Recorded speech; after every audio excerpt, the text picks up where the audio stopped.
From a commander who handed Hitler the keys to Western Europe by defending the wrong border, to a general who kept 300,000 men trapped in a frozen city rather than admit he was losing, to the admiral whose obsession with one battle plan left an entire ocean undefended. These are the 5 World War II commanders whose decisions didn't just lose battles, they cost millions of lives. Chapter 1. General Maurice Gamelin, France. Maurice Gamelin commanded the entire French military when Germany invaded in May 1940.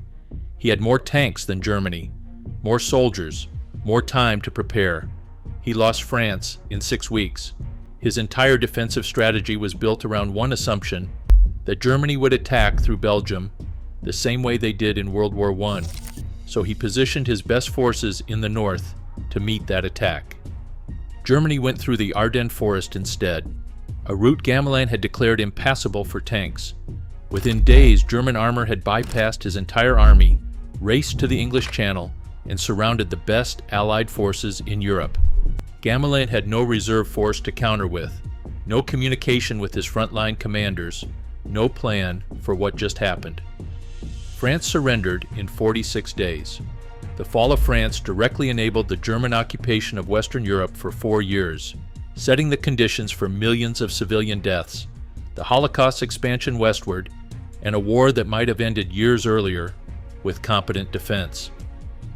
Gamelin was relieved of command 6 days after the invasion began, too late for the men he'd already lost. But Gamelin's failure happened in weeks. The next commander's failure played out over months, and he watched it happen from inside a bunker. If you're finding this valuable, subscribe. New stories every week. Chapter 2. Field Marshal Friedrich Paulus, Germany.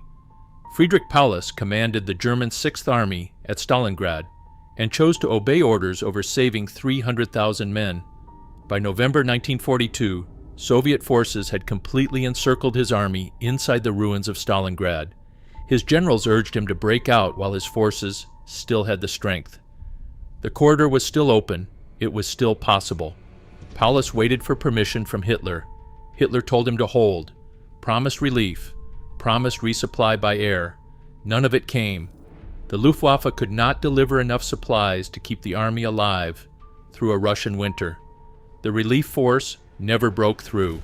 Paulus's men froze, starved, and were ground down week by week while their commanders sent increasingly desperate messages to a headquarters that had no real plan to save them. Hitler promoted him to Field Marshal in the final days. It was a promotion designed to remind him that no German Field Marshal had ever surrendered. Paulus surrendered anyway on January 31st, 1943. Roughly 91,000 survivors went into Soviet captivity. Fewer than 6,000 ever returned to Germany. 300,000 men, one commander who chose obedience over judgment at the moment it mattered most. What Paulus lost in one city cost Germany the entire Eastern Front. What the next commander lost cost his country something it never fully recovered from. Chapter 3. General Hideki Tojo. Hideki Tojo served as both Prime Minister and Army Minister of Japan during the war's most critical years, and his decisions extended a conflict Japan could not win by years, at a cost of millions of lives across Asia and the Pacific. Tojo was the primary architect of Japan's decision to attack Pearl Harbor and expand aggressively across the Pacific. The strategic logic, knock out American naval power before it could be mobilized, was based on a fundamental miscalculation about American industrial capacity and political will. When the momentum turned after Midway in 1942, Tojo doubled down rather than seeking a negotiated exit. Japan's war economy was collapsing, supply lines were being cut, island garrisons were being bypassed and left to starve. He refused to accept reality until he was forced from power in July 1944, after the fall of Saipan made Japan's defeat visible to everyone. The years between Midway and Japan's eventual surrender in 1945 cost millions of lives, Japanese soldiers dying in hopeless defensive positions, Asian civilians caught in the conflict's expansion, and American forces fighting battles that a rational peace process might have prevented. Tojo was executed for war crimes in 1948. The decisions he made from 1941 to 1944 shaped the death toll of the entire Pacific War. Subscribe before the next chapter.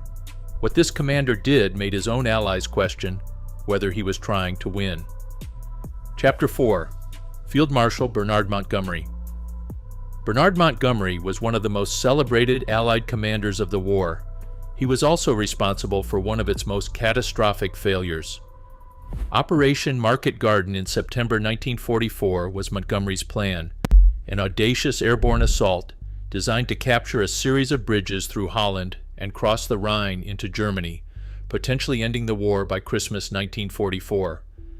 Intelligence reports warned that German panzer divisions were resting near Arnhem, directly in the path of the operation.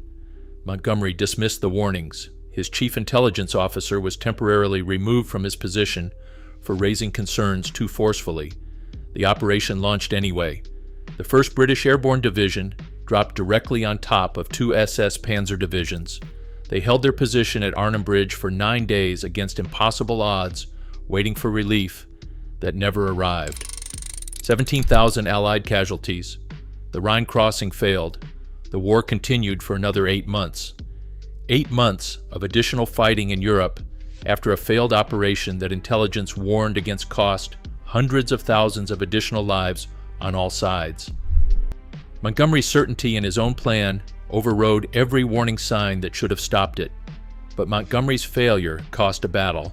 The last commander on this list cost something larger. He made a decision that changed the moral character of the entire war. Chapter 5.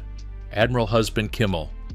Husband Kimmel commanded the U.S. Pacific Fleet at Pearl Harbor on December 7, 1941, and ignored every warning that could have prevented the worst naval disaster in American history. In the weeks before the attack, U.S. intelligence had detected Japanese naval movements suggesting an imminent strike somewhere in the Pacific. A war warning was issued to Pacific commanders on November 27, 10 days before the attack. Kimmel did not put the fleet on full alert, did not disperse the ships, did not increase air patrols over the waters approaching Hawaii. On the morning of December 7th, a radar operator detected a large formation of aircraft approaching Oahu and reported it up the chain of command. He was told not to worry about it. 2 hours later, 2,403 Americans were dead. 19 ships were sunk or damaged. 188 aircraft were destroyed on the ground. Kimmel was relieved of command 10 days after the attack. He spent the rest of his life arguing. He was made a scapegoat for failures that went higher up the chain of command. The debate about who bears ultimate responsibility for Pearl Harbor continues today. What is not debated is what his decisions on that morning cost. 5 commanders, 5 decisions, 5 moments where the choice one man made in a headquarters somewhere changed the death toll of the entire war. Gamelin gave Germany Western Europe. Paulus chose obedience over 300,000 lives. Tojo extended a war Japan couldn't win. Montgomery dismissed the warnings that could have ended the war early. LeMay made a decision about civilian lives that historians still argue about today. None of them set out to cost millions of lives, but every single one of them made a choice at a critical moment that did exactly that. Next week, the soldiers who held impossible positions when their commanders had already written them off. Subscribe. That story is coming.